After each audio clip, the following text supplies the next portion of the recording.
So what was your first break in this whole music situation? I think my first break was when Andre Merritt invited me to the studio, and in that studio was Chris Brown, Tank, and I believe the Underdogs. Okay. And he was working with a group called Rich Girl. Seven was a part of the group at the time, and he was doing the right for him. They didn't have beats. He went out the room to get beats. I was like, man, this is my opportunity. I've been around this dude for like a year now. He thinks I'm going to the NFL. It's my chance to show him I'm not a damn football player. I do this for real. So I moved the engineer out the way. I said, play these beats. And it was just a CD with a Sharpie written on it, some real ghetto hood east side shit. And he put it on. First beat I played, Chris just busting the door. We writing to that. Pull that up. He didn't even know it was my beat.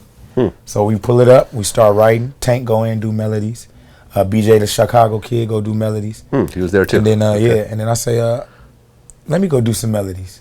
He was like, okay. He didn't want to be an asshole, so he just let me do it. He's like, okay, that was cool. I come back in. Chris go do his melodies. Songs start coming together. The vibe is great. Everything. We starting to close out the night, and Chris still just think I'm a dude just sitting back in the back, just watching. So he's sitting there and he's like, man, the beat, whoop, whoop, whoop. And I was like, well, anything you need me to change, I could change it. And he's like, what are you talking about? I was like, anything in the beat you don't like, I could switch it up when I get home. He's like, oh, you made the beat? I was like, yeah, that's what I do. I make beats. I'm a producer. I just presented myself as that first. Okay. And he's like, I'm going to keep fucking with you. Take my number down. And that's how it worked. Okay. So, I mean, you're probably doing backflips in your head at this point. Like trying to play it off. That, like, trying to be cool. Nigga, we made it. Okay. So what happened after that? After that, it was just a whole bunch of just being in the right place at the right time, knowing the right people, because Chris moves around. He was a star at the time, but he was also in a vulnerable time because of the situations that was happening in his life. So that's why I was able to be this regular guy from Watts, but get right next to him. You know what I mean?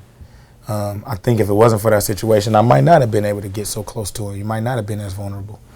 And but I was a positive person during that time, and I didn't judge him, and I just brought good vibes. So I think that's why he kept me around.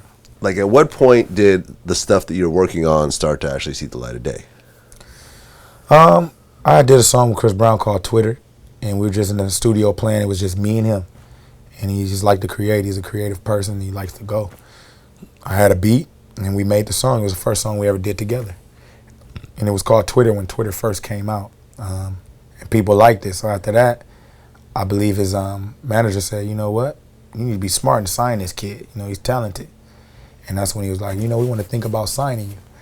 And then not too long after that, I was still struggling, still poor, still working at Abercrombie. I didn't think anything was going to happen. I found out I was going to have a baby. I still remember the date. It was January, first week of January. No money, didn't know what I was going to do. And I just prayed. And then that's when Chris called me and he's like, hey, I want to fly you to Virginia. We're going to do this mixtape called In My Zone 1. Okay.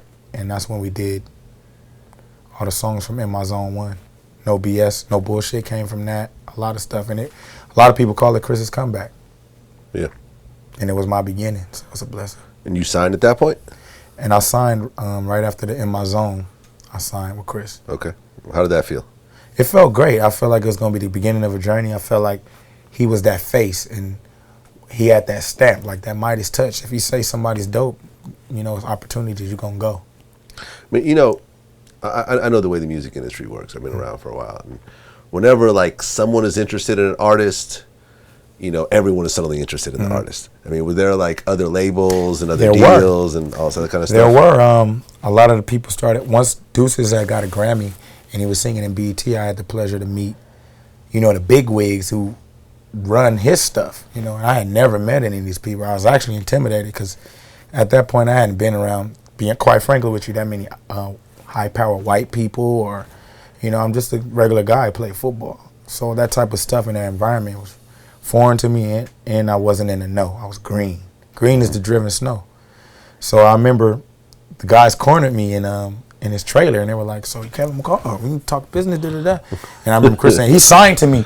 He's my artist, da-da-da. I wasn't signed to him yet, but I was like, yeah, I'm signed to him. Like, I'm scared. I don't know what y'all doing. Right. He's like, yeah, I protect you. They'll try to da-da-da. So okay. Like, all right, I'm assigned to you. You say you're going to look out, I'm assigned to you. Who else is signed to Chris? I mean, 7. He has CBE, and that's 7. That's a group called Ugly. Okay. With like 4 members, and you got Joel James. That's about all I remember. And well, you had me. Okay. I'm not a part of CBE anymore. Yeah. Okay. So. Well, I'm always a part of it because I mean, Yeah. I don't think anybody's a part of CBE anymore. I mean, what is CBE? Right.